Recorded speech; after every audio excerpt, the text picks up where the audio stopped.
Let's do this. It's the Cult of Hockey podcast by the faithful, for the faithful. I'm Kurt Leavins from the Cult of Hockey at the Edmonton Journal, filling in for David Staples, who is somewhere up a mountain this weekend and didn't get to enjoy that game tonight. And I'm joined on the podcast tonight by Ira Cooper, original Posar at Coop C39, who is our resident cap expert, or at least he's way smarter at it than I am, and hardcore Oilers fan. Ira, how are you doing tonight? I'm doing well, Kurt. Thanks for having me join tonight. Thank you for stepping in. You're our bench strength. And because everybody's asking if you want to talk about the cap and whatnot, Quinn Hudson can play regular season games this year. Not in the playoffs, but he can play in the regular season. Right. I wouldn't. I don't know about you. I wouldn't be. Why wouldn't you put him in for a game if he's going to be here to burn a year anyway? Right. Yes, So sir. Absolutely. yeah. I'm looking forward to seeing him against San Jose. Yeah. Okay, well, let's dig into it. I got to say, going into this game tonight, I thought, boy, this might be a rough game to grade because you kind of knew the lineup that the Oilers were going to ice, a lot of bodies as opposed to the players that you think you're going to see in the lineup in Game 1 of the Stanley Cup playoffs. But lo and behold, these guys turned in a pretty solid road performance. Yeah, I felt the same way going in. I was telling my wife, "Oh my goodness, I have to sub in on the podcast on potentially one of the most low energy games of the year." But to tell you the truth, that was definitely in my top five of heartening performances of the year.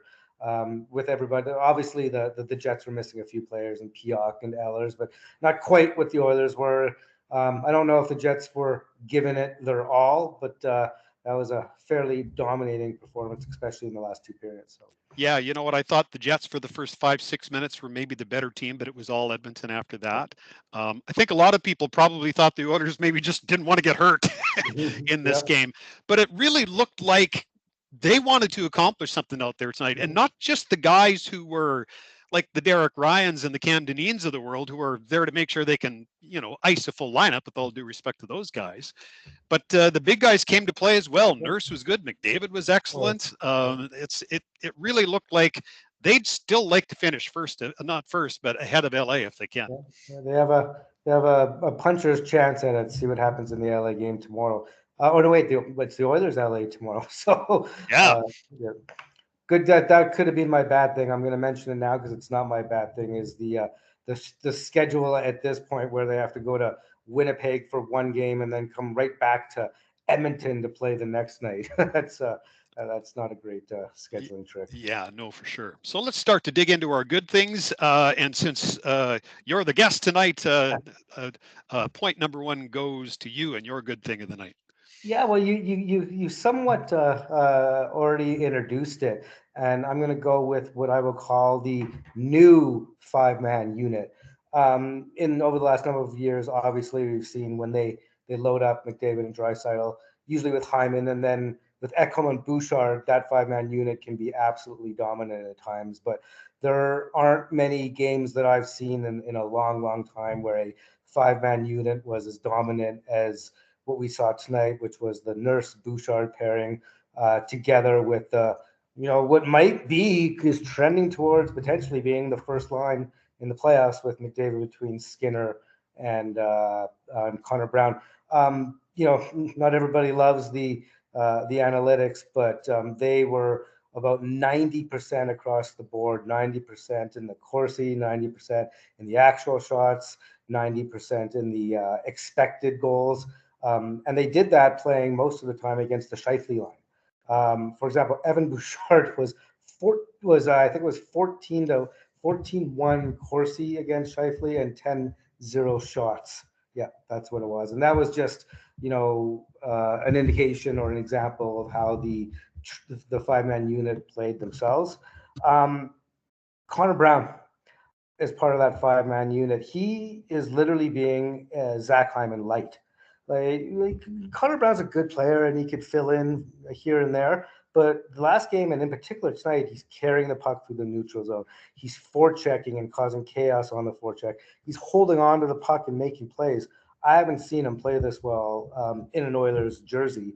And I'm not sure if it's any sort of a long-term solution or even a complete round solution, but if there is sustain in this line against teams, bringing full effort in the playoffs, if you can have Connor Brown up there, allowing Zach Hyman to play maybe with Nuge on a third line, that's some real depth. But they were fantastic tonight, obviously driven by Connor McDavid. But the Skinner with his ability to make plays with the puck and Brown being mini Hyman, it's an enthusing line.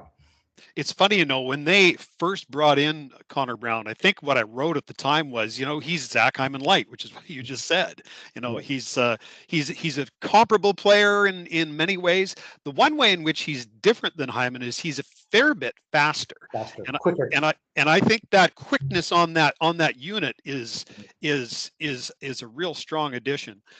Jeff Skinner just, at some point this year, he had to be wondering, why did I sign here? I mean, he was healthy, scratched half the time, just looked frustrated. Now he's playing with confidence. Yeah, absolutely. And he's learning how to play with McDavid, and maybe McDavid's learning how to play with him as well. But, and it's just, it's impossible, at least for me, not to cheer for Jeff Skinner, because he's always smiling. He's always got a positive personality, and he just seems like he's having fun, even when he was, struggling to gain the coach's trust, even after a big part of the fan base thought that it was earned. Within I was looking at the stats. This was probably a couple weeks ago when he was still up and down the lineup and playing on the third line. Since January 1st, he led the team in goal share at 5-on-5. It was 68% at the time, and I'm guessing it's only gone up since then. So. Well, speaking of goal share, 5-on-5 tonight, according to Natural Stat Trick. McDavid was 31-6. Skinner was 25-6. Connor Brown was 26-6. And you mentioned Evan Bouchard. 5-on-5 scoring chances for Bouchard, 13-1. Yep. 5-on-5. Evan Bouchard has there's been some giveaways here and there, but he's really started to cut those down quite a bit over the last month or so, especially the really egregious ones. There's still some bad passes, but he's coming along, and we know that he gets hot down the stretch and into the playoffs. It's 3 years running now. So. Yeah, well, last year the playoffs is the best hockey I've seen him play. So if that's where we're headed, that's a very good thing. So my good thing tonight is Corey Perry. The ageless wonder continues. It's kind of funny. Earlier on in the season, David and I and our dear friend Bruce would be talking about, maybe it would be good if Derek Ryan and Corey Perry played every other game, and don't run the old man down. We didn't maybe quite put it that way, but that was certainly the inference. Well, here we are, 80 games into the season, and the 39-year-old has 18 goals. That's and 5 fights. Yeah, right. The prototypical power forward. He's got 446 in his career now. And I was laughing with David the other night. I said, when would have we ever guessed that we were cheering for Corey Perry outside of his time with Team Canada? That's like, wow, how the worm has turned. But I guess we learned to cheer for Zach Kassian too. But tonight, in fairness, he had a turnover early.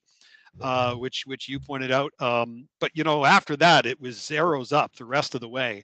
Had an assist on the Henrique goal by being where he has been for most of his career, right on the doorstep, right? Just swatting that pass across to Henrique, and had the A on his jersey tonight. And I'm no doubt this guy is a leader on the ice, off the ice, in the dressing room. But you know what? I know how I felt if I ever had an A on my sweater and the clubs that I played for. I bet you at 39 it doesn't get old. No. He's I think he loves being the veteran leader. He's really taken it to heart. Just that I know intangibles are real, and I know they're important. I find that they're impossible to measure and often impossible to see. Throughout this season, during the downtimes, you see Perry consoling players when they're making mistakes. You see him being the last guy off the ice after a tough loss. You can almost see the intangibles that he brings in the leadership. It's rare that I can see it in the respect that I've seen it with Perry. So, you mentioned at the beginning that, there was a thought or conversations about not playing every night. What can he do? I had him potentially on waivers to start the season. So what do I know? Well, a lot of players his age end up there, right? That certainly wasn't out of line at all. So All right. There weren't too many bad things tonight, but it's the format, so Yeah, we have yeah. to come up with one each. So why don't you go first? Yeah, there was. I was trying to think of it about halfway through the third period. I'm like, I don't have much, and then, all of a sudden, what I noticed? You know Mm. what? After Troy Stetcher limped off, I don't think he's seen the ice again. And then I checked the game sheet, and yeah, his last shift was with. I think it started with about 4 minutes left, and 4 minutes into the third period, and he never played another shift. So I don't know exactly what happened. I think it was an awkward hit on the boards. I can't remember the Jet player that he got tangled up with, but he went down awkwardly and he limped off, and you know what? Didn't come back. And you know what? A month ago, I don't know if I would have been all that concerned about a Troy Stetcher um, uh, injury. He was But probably at now, that point battling for the seventh spot with John Klingberg. But now he's not only solidified himself as the sixth, he's probably the sixth deal with a fully healthy lineup, because I think he had beaten out Troy Emberson over the last little while. But with Ekholm out, he's moved up to 5D, and it's not somebody that we could actually afford to lose in the current position. So I have no idea. It could be totally precautionary. They're obviously taking as many precautions as they can, but Cam Dineen is moving up the depth chart rapidly, unfortunately. you watched him a lot in Bakersfield this Yeah. year. What were your views? Oh, Cam, much better this year than last year. He's you saw it in his first game with the Oilers a few months back when he played that one game where he really is good with the puck, and he's confident and he makes good plays. I don't think he touched the puck quite as much tonight as he did that game, but this year he's improved quite a bit. Last year, it was pure chaos without the puck and defensively, and he has improved a lot. But there is a lot of chaos in his two-way game at the AHL level. I think he could fill in as in a pinch in the NHL. But if you're talking playoff games, I'm going to be pretty concerned. I think if he's in there, they're running a five strong, and he's playing a 6 to 8 minute type of Yeah, thing. It yeah, just is what it is. I like the player. He works hard. He has been by far the Condors' best defenseman all year long. Like, it's not close. Connor Carrick is actually the second best. But very good with the puck on the stick, good mobility, can get lost and chaotic in his defensive zone. And I think the speed and the physicality of an LA Kings team, I wouldn't be too confident if he's playing in the playoffs. yeah. And you know what? As the game ended tonight, I was thinking I should feel better about this game. I should feel better about this game because the guys, they really stepped up. It's the best team in the league that they beat 4-1. Yep. With a bunch of their best players out, and as you mentioned, a depleted Winnipeg lineup as well. But I think the thing that's bugging me, and it's probably bugging a lot of people going to the playoffs, is we haven't and we won't see the playoff lineup until we get to game one, if then. Like, it's bugging me that they really don't know what they have Mhm. yet. Yep. You know, Ekholm, apparently the word came out today that Ekholm's seeking a second opinion, Yeah. which is good news, bad news. Mhm. In that, what that tells me is that injury is probably right on the line. Yeah. Between can he come back in another week, 10 days, or is he done? Yeah, I think I think actually in your nine things this morning you mentioned that it's a totally separate injury than what he was Yes. dealing with before, and so that goes against like everybody thinks they're rushing him back and whatnot. And my thought, and maybe I'm wrong, is what, like, sometimes you have an injury where it's as good as it's going to get, and you have to give it a shot, and it's something that you need surgery to fix, but maybe you can play through it, and Yeah. that's why he was testing it with a few games left. um, Maybe that is what happened, but and then something else happened or was possibly combined. Like, I have a feeling it's a knee, but I don't know. Like, Yeah. Well, and apparently we're hearing at least that Nugent Hopkins might be back for the LA game. yeah, tomorrow. He's been sick. Yeah, Draisaitl, it's sounds talking with Bob, Oiler Bob, and he was saying he thinks Leon might play the San Jose game, the last game of the year. I think they're doing with Leon what they did with McDavid, which was really giving him as much time as he needed and even a bit more. I mean, why is he on this road trip if it wasn't a good chance he was going to play? I think he came and they're like, Derek Ryan's here, don't need to play. But he's not flying to Winnipeg and back for no unless he really is ready to play. At least in my opinion, like it's all speculation for me and you. We're not in the dressing room. I'm even further removed from it than you. So, alrighty. Numbers. I got a couple numbers rattled around in my head. I think the one I'm going to go with, though, is 99. An apropos number for an Oilers game, but it happens to be 99 for 97. 99 points for Connor McDavid tonight with the 2 assists that he put on the scoreboard this evening. It seems like an inevitability that he's going to hit 100 points again. And there will have only been 2 other NHL players who have hit 100 points more times than he has. One of them, of course, is Wayne, and the other one is Mario Lemieux. And on that note, similar, those are the only 2 players that have had as many 70 assist seasons as McDavid, I think. So there it's you go. Interesting. You see so many McDavid, when he starts to break records or do things like all-time seasons doing this. There's generally only now like 2 players ahead of him. Yeah. McDavid, Lemieux, the people other players get mixed in certain things, but it's McDavid, Lemieux, Gretzky, Lemieux, McDavid, Gretzky, Lemieux. Yeah. Every so often an Yzerman or a Stastny sneaks in there, but that's it. Yeah, right. And it's a foregone conclusion. He'll get his 100 and probably tomorrow night, and then take Wednesday off. But 100 points. I think he, at least coming into tonight, he was second in the league in points per game in a season that I think we can all agree for most of it. It was a down season for him.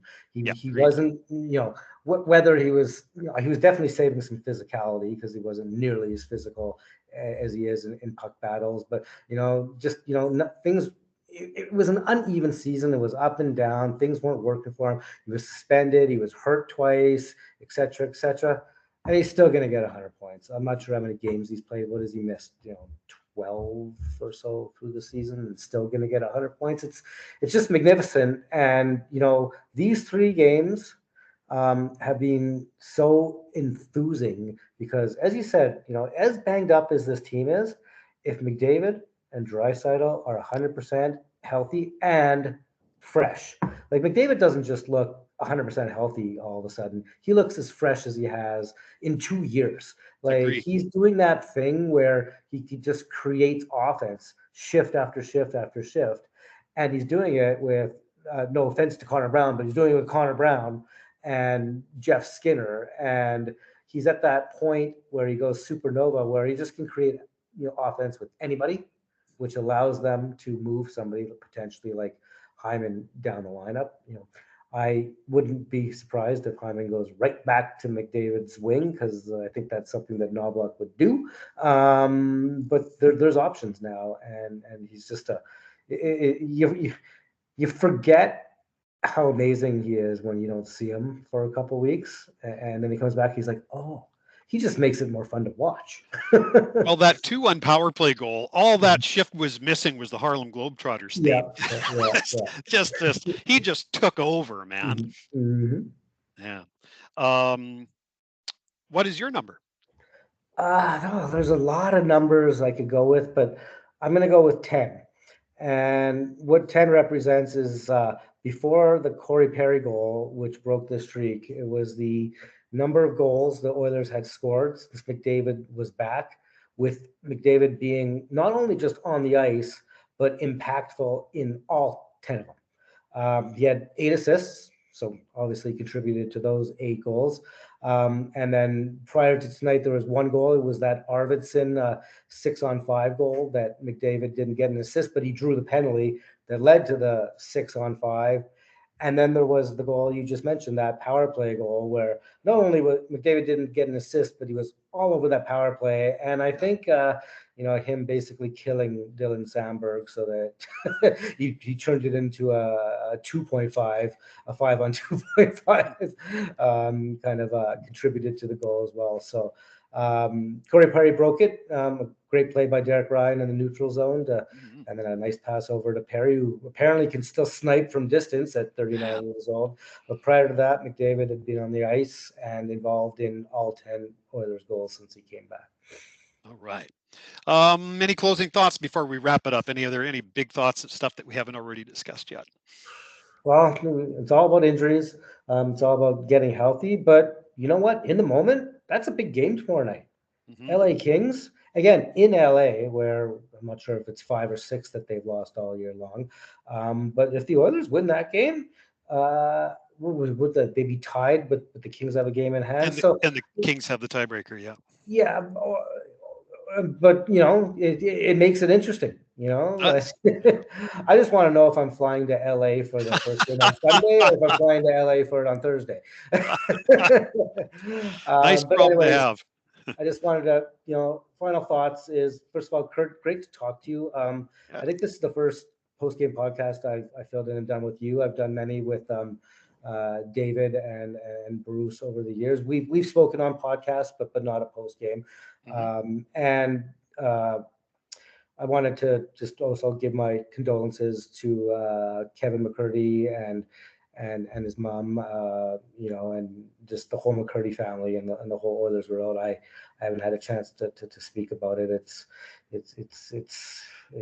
still shocking, and I only got a chance to meet Bruce twice in person. We went to a couple hockey games together. Once a World Juniors game and one Oilers game. But obviously spoke with him many times over the years, and I consider Bruce not just a colleague but a friend as well. So. Well, I can tell you, Bruce thought very highly of you, and whenever we were talking about doing group chats and discussions on salary cap and that sort of thing, he's the guy who always brought your name up. He said we should talk to Ira. Ira knows us better than any of us. So that coming, from you through Bruce is couldn't be a higher compliment. So I appreciate you letting me know that. Thank you. Well, thank you very kindly for joining us tonight. It's great to have you here. Your insight and your passion for the game are always a welcome addition here at the Cult of Hockey. So thanks very much. Thanks, Kurt. Have a good night, everybody. David will be back for tomorrow night's podcast as the Oilers take on the Kings. I'm Kurt Leavins from the Cult of Hockey. In the meantime and in between times, this has been another edition of the Cult of Hockey podcast.